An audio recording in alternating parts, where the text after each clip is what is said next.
Hi everyone, welcome to Good for the Game TV. I'm Brent Graham. It's Thursday night, 9 o'clock. It's time for the Handicap Rugby Chat That Matters. Well, apologies to you if you did come at 9 o'clock last week to watch the show and found we weren't there. There were technical issues.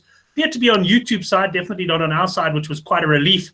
And we did then do the show on Friday evening at 6 o'clock. It was a good fun show as well, because by that stage, of course, we had cracked our first beer of the weekend. Well, before you do anything else, go down below the video if you haven't subscribed already. Subscribe to our channel. Also, please, if you enjoy the show, like it, share it, do all those sorts of things. Let's promote the show as much as possible. Well, there's plenty of rugby to talk about this weekend, and I've got 3 guests to do just that.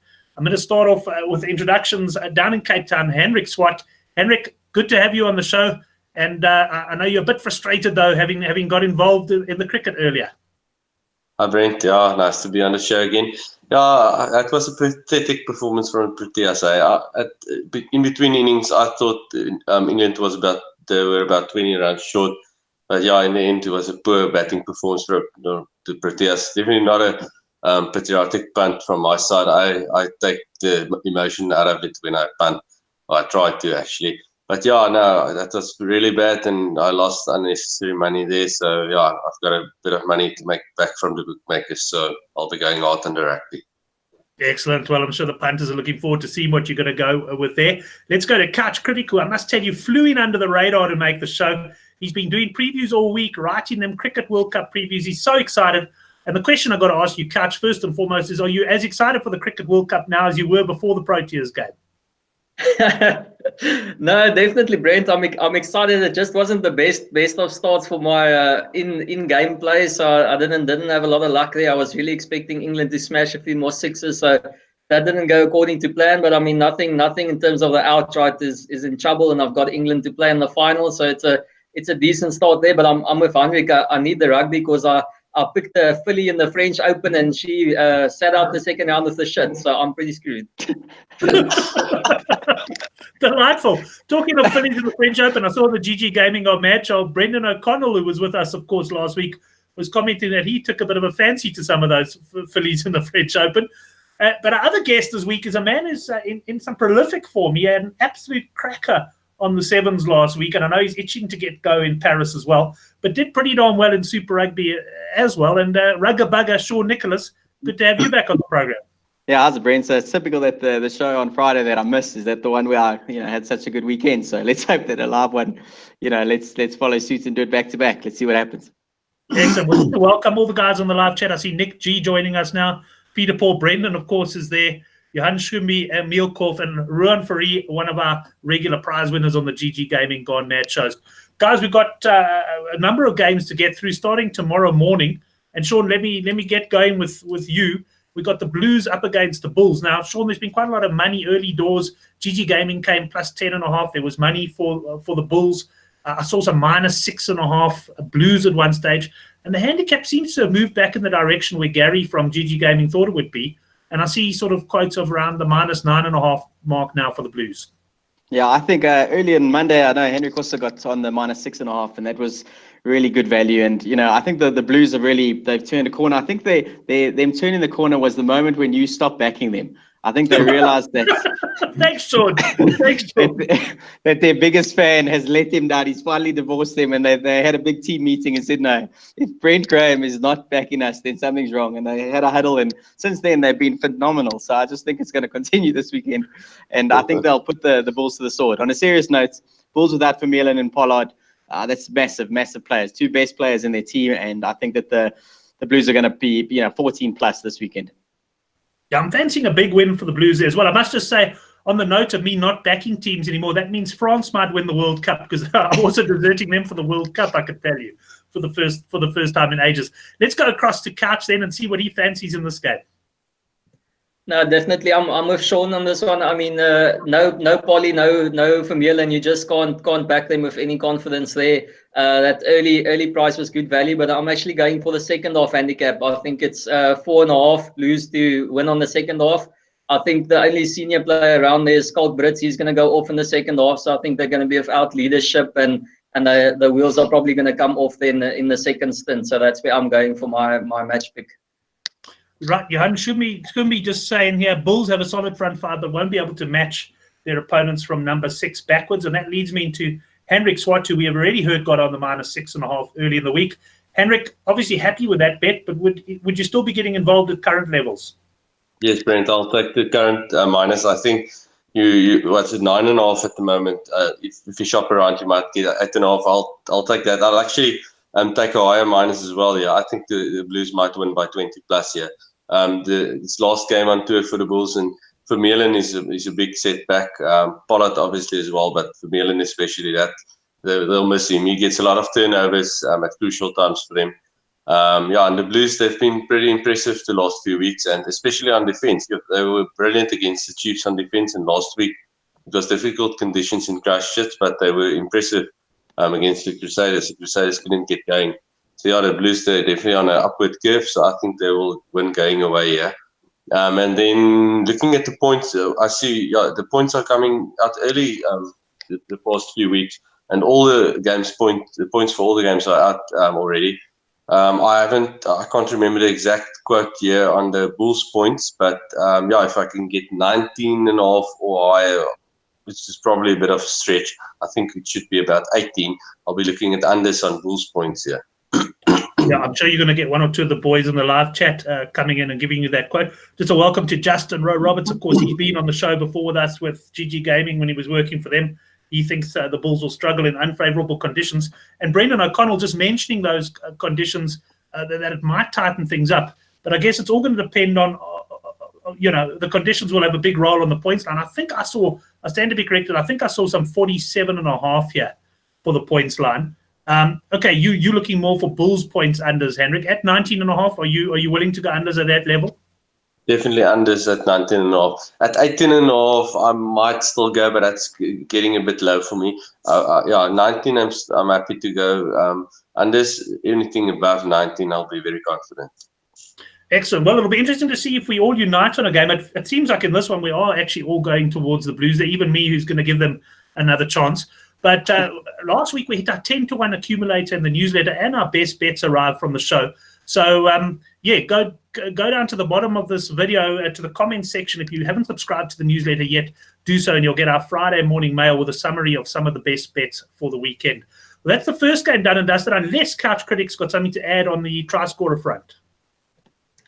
Brent, I think it's just too short for someone like Rico to score. So I've skipped this one. I've actually got quite a few try scorer punts, but and especially I've targeted some hookers this week. But I'm giving this one a skip. The only thing is the Bet Olam special that I've got on this one is the halftime full-time winning margin. So it's Blues to lead by 1-8 halftime, and then to win the game by 13 plus. I've got that at 15-2. So I think that's a runner. Hopefully the Bulls keep it close first half, and then they pull away.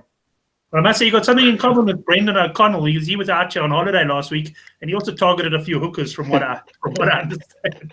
Sorry, I couldn't resist Brendan. But nice ones there, you and your hookers. Sean, let's move on to the next game, though. That's the Rebels up against the Waratahs. Sorry, Brendan, put you away big time there. The Rebels up against the Waratahs. 6.5 points here. We got the Rebels favourite. I'll tell you up front what my bet is in this game, because I mentioned on GG Gaming on Matt. I think the Rebels are going to win, but I think it's going to be tight. And I'll be looking at a Rebels 1-12 here at about the 17-10 mark. Yeah, I think I agree there. I thought the Rebels would be the way to go, but just looking at the history between the sides and the stats and that, and it's just crazy how well the Waratahs actually do against the Rebels. I just want to know which of the hookers is Hein going to go with. That's the question. Does he? This could be the first time we all get the giggles on the show and none of us can speak. You're waiting for me to come out with the blonde. Okay. Thanks, Sean. Henrik, let's go to you. You look the most composed of us at the moment. What do you make of this game? Brent, I got it on Rebels -4.5 early in the week at 9-10. Not a big bet, a smallish bet. I thought the market would shift, and I see that shifted. The Rebels, I think this is the strongest squad that they have had so far this year. I'm not that happy that Billy Meeks is on the bench, but it's a very good team. And the Waratahs, they're a bit of disarray ever since Israel Folau has been out of the team, and They look like they're struggling, and the Rebels, they have to keep chasing the Brumbies for the conference. So I think the Rebels is the right way to go here. But yeah, I'm not very confident on this one. Points line, I see it's 48.5 total points. Probably go unders, yeah, but also not a confident one. All the points lines look really well set this week. So yeah, not a very confident call on the handicap or the points, yeah. Well, Han, interesting. I see Brendan. Yeah, he likes the Waratahs this weekend on the handicap. Now, the reason I say this is interesting is he's in our Super Pool group, which has got 55 guys who all put in $500. He's patches, and he hit the front last week, so he's galloping strongly. Will he go for Waratahs? Do you think he's going to go for the Waratahs in Super Brew, or do you think he'll back them on the handicap but stick with the Rebels and play conservative? I think he's trying to stick you guys away. That's the old 1-2 there. He's giving you the loop, hoping you guys go for the upset. He's the front runner. He can go for the solid. So don't make that mistake. Not yet, Brent. So just I don't. Well, then again, it doesn't help giving you advice. I think you're long gone in any case. But just onto that, the only punt again. I don't have a try scorer for this one, but the Bet Olymp, it's the same. The half-time, full-time winning margin, but this time I'll go for the Rebels to have a close lead, 1-8, and then to keep it 1-12 winning, and that's at 10.5 or 9.5 to 1. So I think that's a nice price to hopefully have an interest in a tight arm wrestle. Right, that's Hans' interest in that one. Sean, I don't know if you've got anything to add to that game, because I don't think we really heard what you said. I think the Rebels are good things. I was saying that I fancy them a lot, but then just saw the stats and it made me a bit nervous on how well the Waratahs have been doing against them. But the fact that, like Hendrik said, the Waratahs, since Vala's gone, something's amiss there. And I think, the Rebels 1-12 probably be my, if I had to pick one, that would be my one for this, but not getting too involved in this one. Yeah, certainly not a game I'll be getting very involved in as well. Nick G on the live chat saying Rebels to cover the cap, forget the history, they'll be fired up. And a gut feeling. I must say, I do struggle to back this Waratahs side at the moment. If I had to place a handicap bet, I would be on the Rebels. But for me, I'm with Sean there on the Rebels, 1-12. Let's move to Couch Critic for the Saturday's game, and it's the Sunwolves up against the Brumbies. Now, this was interesting because on the handicap show we did on Sunday with Gary Lenton and Brendan, if I recall, Brendan was plus 21.5, or Gary was plus 21.5. I'll actually have a quick look on the Good for the Game side now.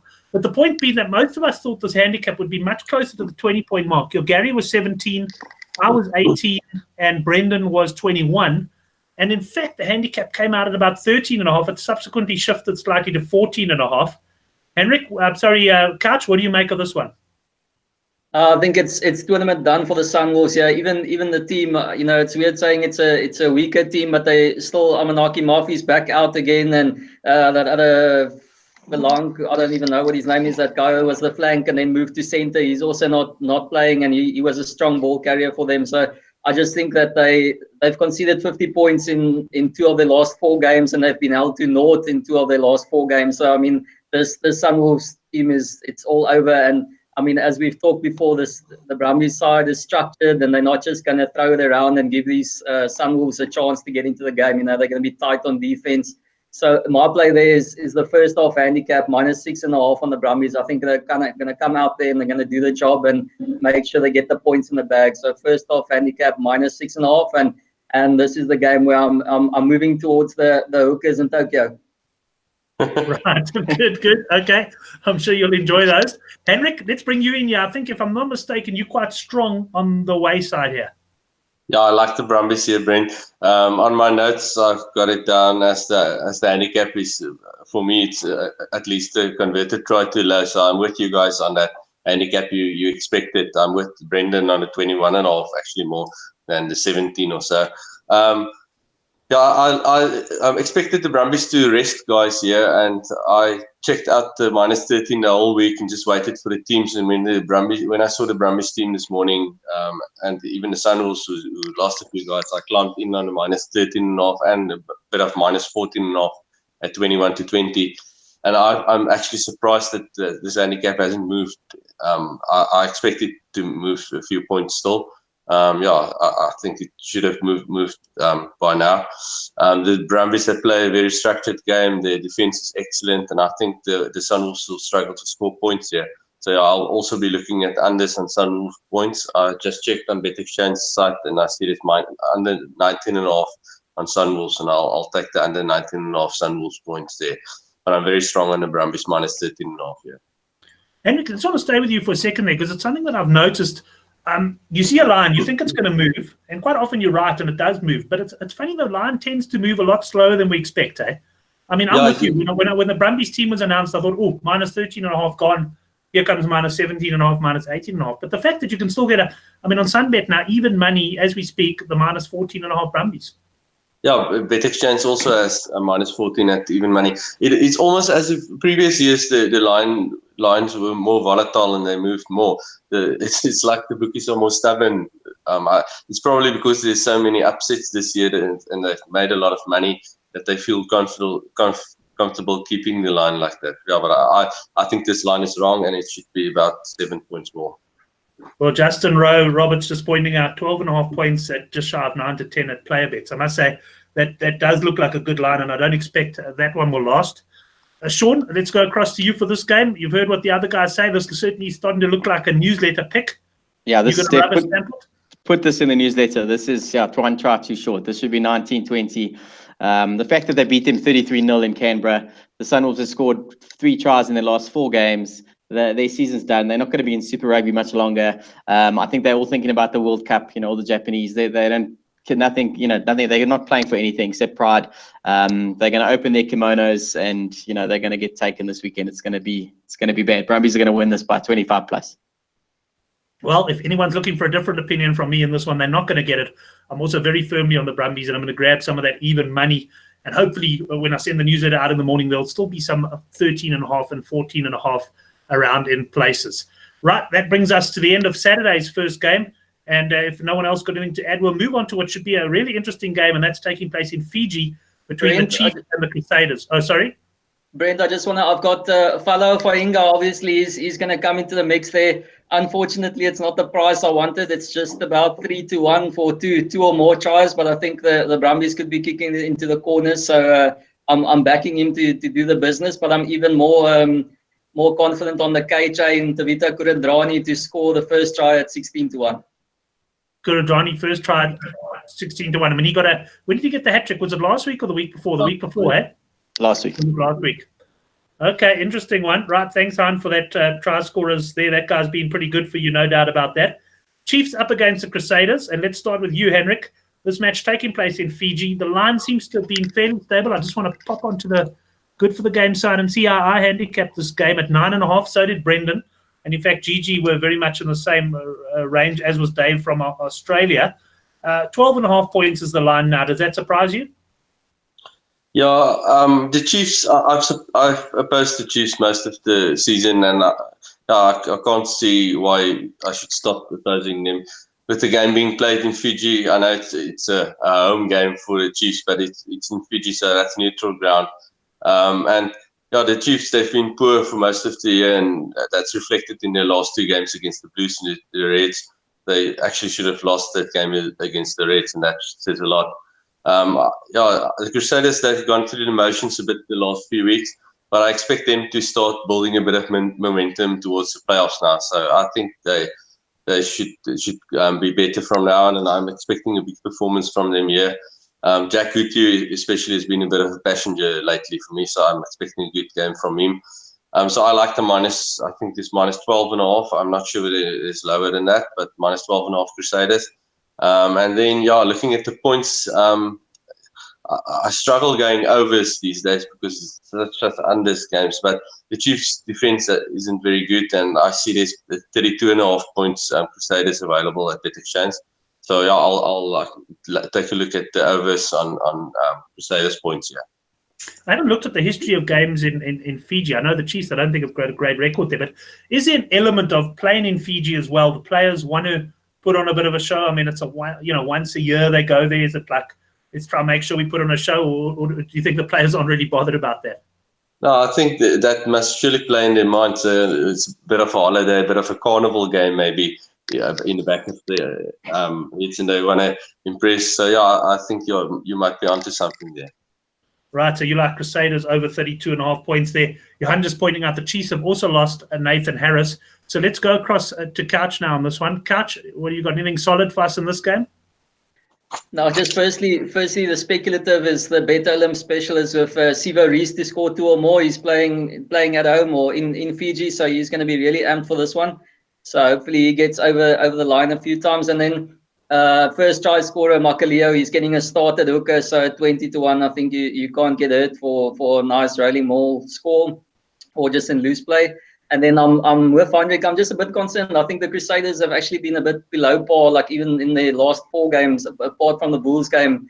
I think it's almost gone to their heads a little bit that they've already won the conference and that they're such favourites. So hopefully Razor's really got them going, and that's maybe the danger of this carnival type of game, that they're still going to be in that mood of, listen, we just pitch up and we get the job done. So I'm a little bit disappointed in them at this stage, but hopefully they can kick into another gear. But I'm not sure it's going to be in Fiji. But at 12.5, I mean, that's the only way to go if you're gonna go onto the handicap. Yeah, I must say I'm leaning towards the handicap. I see Brendan in the live chat. He's going Crusaders minus as well. And Sean, one thing about the Crusaders, there was one season they strung together a couple of years ago where they were just unbelievable the entire season. But they quite often go through a little dip in form over a sort of a 16-game season. And like Henrik says, I just fancy that they've had their little wobble by their standards, because, I mean, it really wasn't that bad. And I think they're ready to come out of it and come out firing now. Yeah, and I think that the Chiefs are there for the taking. I see that Marty McKenzie's dropped to the bench and Jack Debrasini's at fly half. I don't know about that one. And I just, the Chiefs, they don't have much going for them. I think Sam Cane back is probably the only highlight they've got to their whole season. They've had a shocking season. I think, with this carnival atmosphere, I think the Crusaders are going to hammer them. And I see World Sports Betting have got minus 11.5. So that's just, that's a little bit better than minus 12. So I'd take that. That's a good one. Yeah, certainly like that line as well. This one could be another one, certainly going into our accumulators, which we've been going okay at lately. Anything else there, guys? Hein, I think you've already given us your try scorer a double pick there. So we'll move on to the Reds against the Jaguares. Here we got a handicap of 3.5, which I must say is very much where I handicapped the game. And Sean, let's stay with you for this one. You were big on the Jags last week. If I'm not mistaken, you made them your best bet of the week against the Waratahs. They arrived. I hope I'm not mixing you up with Oracle Rugby, because you look alike. But I know Oracle also liked the Jags last week. Do you fancy them to go in against Australian opposition at plus 3.5? Yeah, you would. This is a tricky one. I think that the Jags are the way to go, but it's not a confident call for me. I just think that the Jags are due a letdown game. They've had everything going for them. I see that the Reds have changed 6 players for this match. They got the one.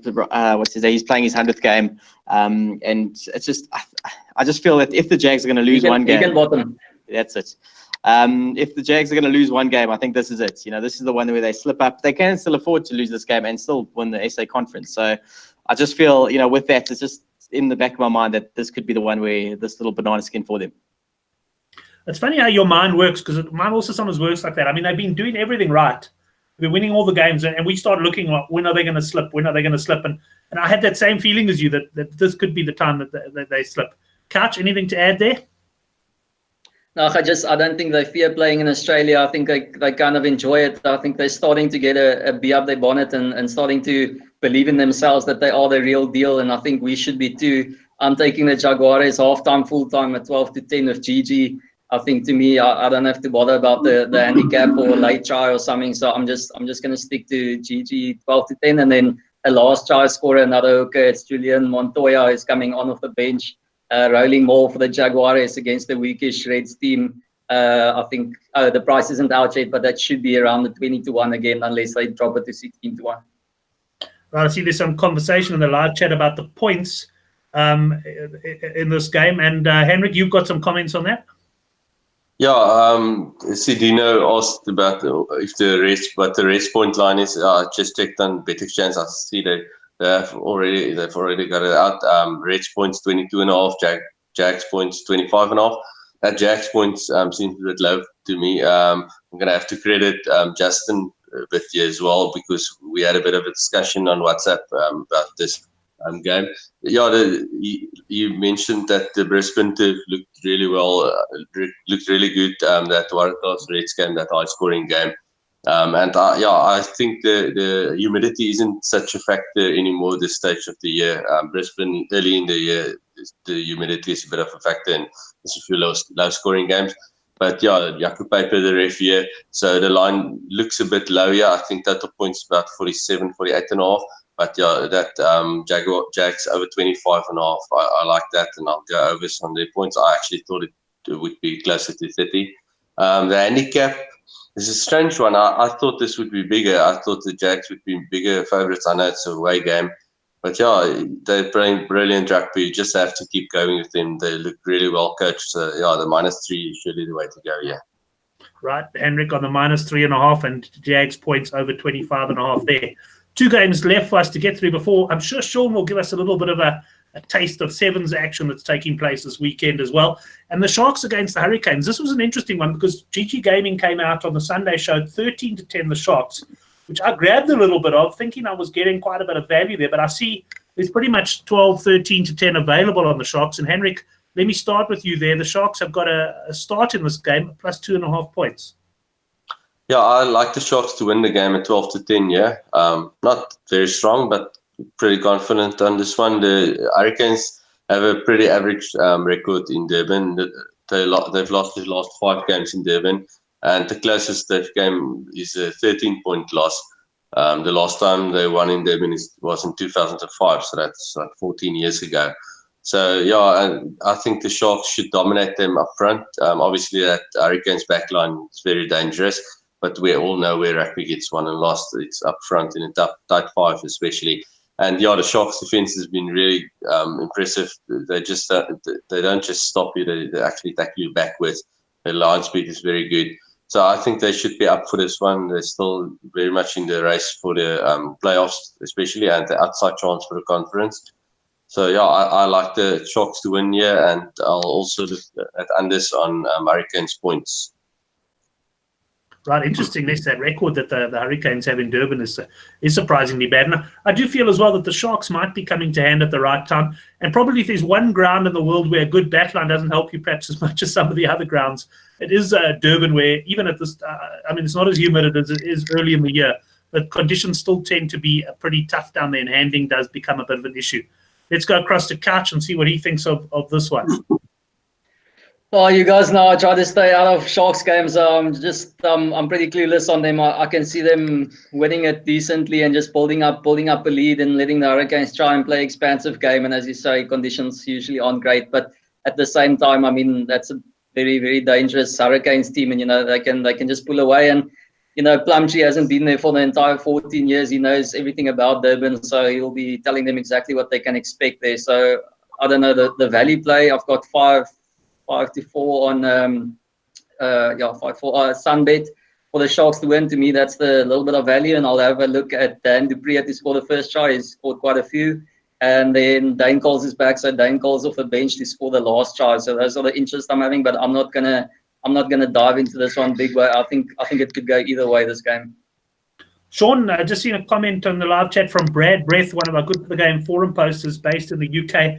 Says the Sharks are drifting with the UK bookmakers, and he's not too sure why. And it's fair to say neither am I. The question is, should we be worried about this drift, or is it just a case of perhaps the UK punters reading too much into the fact that it's a star-studded Hurricanes backline? Yeah, I think that's what's happening. I think they're going Hurricanes, backline, Kiwi backline. That's got to win. So it's just a blind mug punter, hitting the Hurricanes. So I think that the Sharks 13-10, that was value, and I still think that they're going to win the game. As Henrik said, their defense is great. They've conceded the second fewest tries in the competition, with the Crusaders conceding the least. So that says a lot. The Lions saw last week just how hard it is to score against them. And up front, I just think their pack's a hell of a lot better than the Canes. So yeah, I'm with the Sharks. I think Sharks are going to win this one. What do you think of Justin's comment now? He says he reckons Plumtree's the worst coach in Super Rugby. Sure, well, I think that, Henry said it before, that the Hurricanes are the most overrated team, and he could be taking them down. They're not the same as they were a couple of years ago. When you played against them, you were scared, you were fearful, you just knew that backline could score 3 tries in 2 minutes. And I think they've lost that fear factor. That's definitely gone away from them. So I would agree. I don't know if he's the worst coach, but he's definitely not. He's not doing good things for himself. Yeah, certainly. I will say one thing. When he was with the Sharks, he didn't impress me, but then he had a few really good years with the Hurricanes. So perhaps I think with coaches, it's difficult. You can sometimes judge them harshly. I only have to turn to Henrik and ask him what he used to think of John Dobson for Western Province. And I mean, you reevaluated that, Hendrik. Sorry, I bring it up every few weeks just for the hell of it. Yeah. No, it's fine. Yeah, I always went on about what a poor coach I think is. But yeah, I changed my mind on that. He impressed me last year, especially with the Currie Cup, and you can see his hand in the Stormers here as well. It's, early in the season, it was just fleck, but when Dobson and the two young coaches, Darby Snyman and what's the defense coach, Norman Laker, when they came in, yeah, you could see them. You can clearly see Norman Laker's hand in the Stormers defense. So yeah, I will change my mind if I think so. But yeah, I'm not a Plumtree fan, and I think, yeah, like I just said on the comments, I think Colin Cooper from the Chiefs should give him a very good race. Yeah, I think Daryl Gibson beats them both hands down. In fact, I think it's going to be easier to name the good coaches at this point, because Nick also saying Robbie Fleck must surely give them a run for the money as well. So plenty of talk about who could be the worst coach. Might make an interesting Twitter poll. I think we'll have to run that one. Neil, his first comment that I've seen on the show, taking the Sharks to win an under 50.5 points at odds of just shy of 4-1. Sounds like quite a nice bet, that one. Let's move on to the final game of the day, and that's the Lions up against the Stormers. And last time I looked, the Lions favourites here, and I'll start with you, Couch Critics, minus 3.5 points, the home team. Yeah, another one, Brent, that I'm just not strong on either way. It's two unpredictable teams. The Stormers away from Newlands, different team. The Lions, Hendrik's absolute favourite team around. It's tough, and they're playing without Elton. And regardless of the fact that he puts other players into gaps as well, it's just it's tough for the Lions playing without him. You know, he's the spoil around who they operate there. So that's going to be tough for them. And no Whiteley still. So it's a bit, but the Stormers also without some guys. So I actually think this isn't going to be a great quality game to watch. But I think you probably have to lean towards the Lions. And the play I've gone with there is a Lions to lead at halftime by 1-7 points. And after that, goodness knows what's going to happen. Right, so the Lions to lead at halftime there by 1-7. Let's go across to Hendrik, because just interested in in Hein's comment about the fact that it might not be a great game. Who's the ref for this game, and should we be looking at overs or unders here? That's Maurice van der Westhuizen. His games are normally pretty open. So with the game being played at altitude and the poor defense from the Lions, I think overs on Stormers points is the right way to go here. I just checked bet exchange. I haven't checked the others, but they have Stormers points at 22.5, and the Stormers attack has been better the last few weeks. So yeah, I think that over 22.5 Stormers points is a solid bet. I like the Stormers to win the game as well, but I like the overs more. The Lions, the defense is poor, and without Whiteley, and especially without Elton Yankees as well. I know there's a lot of people that don't like Elton Yankees, but I rate him, and I think he's a quality player, and I think they will miss him. The Stormers defense very impressive. The Stormers they've had two big games against Kiwi teams, so that's a bit of a concern for me. But I'm still happy to take the Stormers to get the win in Johannesburg, and then that over 22.5 Stormers points, I like that a lot. Well, I think you could probably see in the GG Gaming Go Mad to show how I was feeling, because when Peter Paul pointed out the mistake on the handicap, I actually thought it was correct. In other words, I thought the Stormers would actually start this game as favourites. I know there's maybe some team selection issues, but I'm quite firm on the Stormers here, one of my better bets for the weekend. Let's go across to our hardened Lions supporter and see what he makes of it. Gary Lenton, Sean, really likes the Lions this week. Are you with it?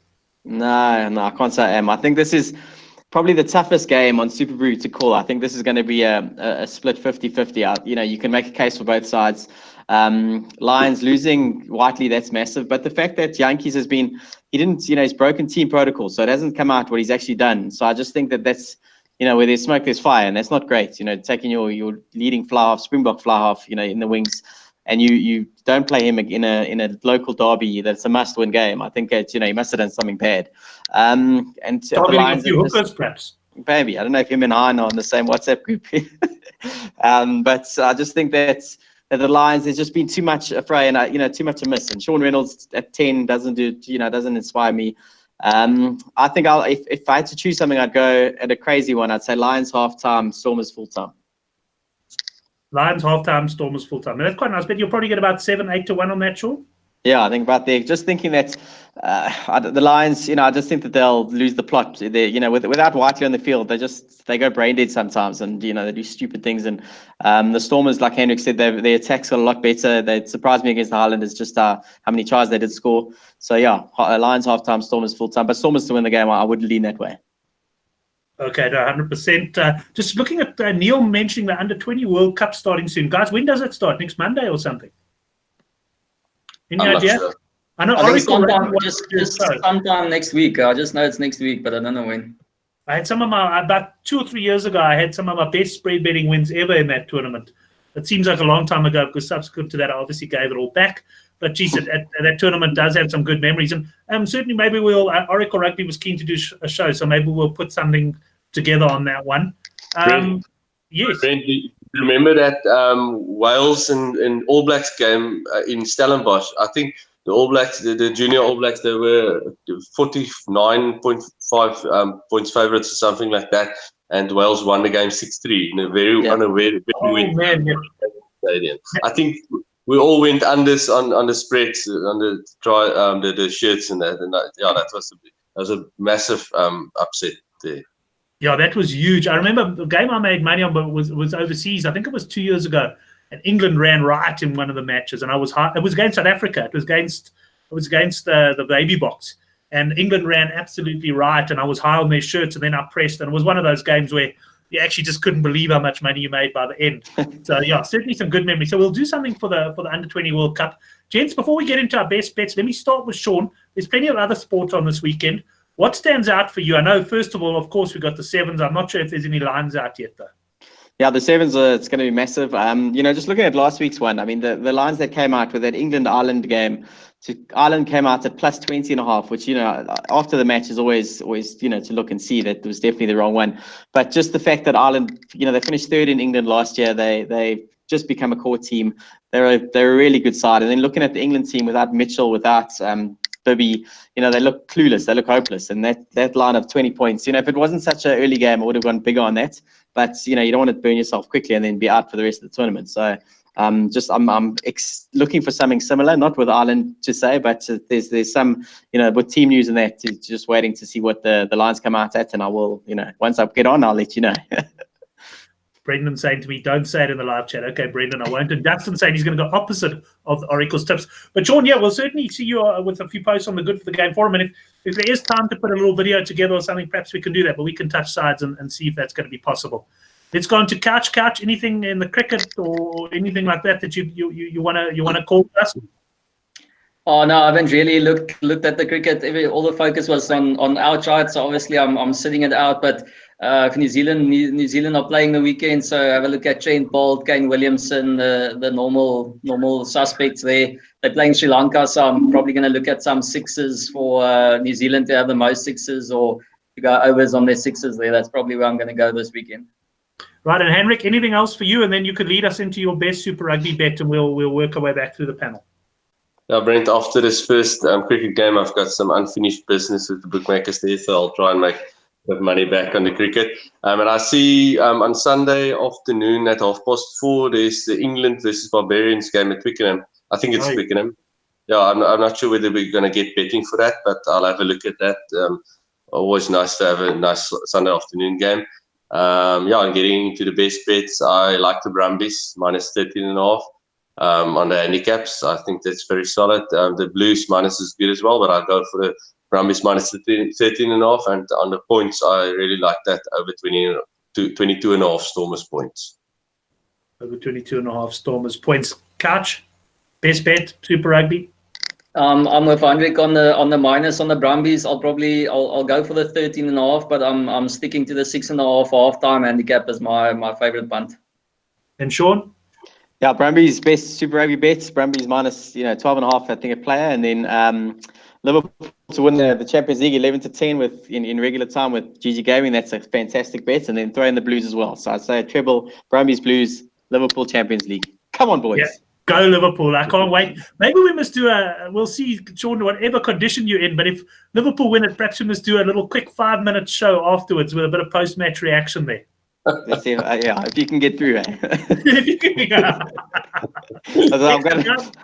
Thanks, thanks very much for the show. Just for the record, I really do like the Brumbies as well. I'm pretty much rubber stamping what all of the boys on the show say. Thanks to the guys in the live chat. Lots of fun tonight in the live chat. Lots of good bets and information coming out there. And yeah, guys, have a good weekend, and we'll catch you. Well, we're going to have a handicap projection show on Sunday, but we'll definitely catch you guys next week. By the way, Pierre Killian, he wasn't in the live chat tonight. He couldn't watch the show tonight, but he's going to join us for the first time as a guest next week. So that's something to look forward to. Thanks, everyone. If you haven't subscribed to our show, why not? Go down below here, hit the subscribe button, and while you're at it, hit the like and hit the share button as well. Thanks very much for watching. Let's hit those bookmakers hard.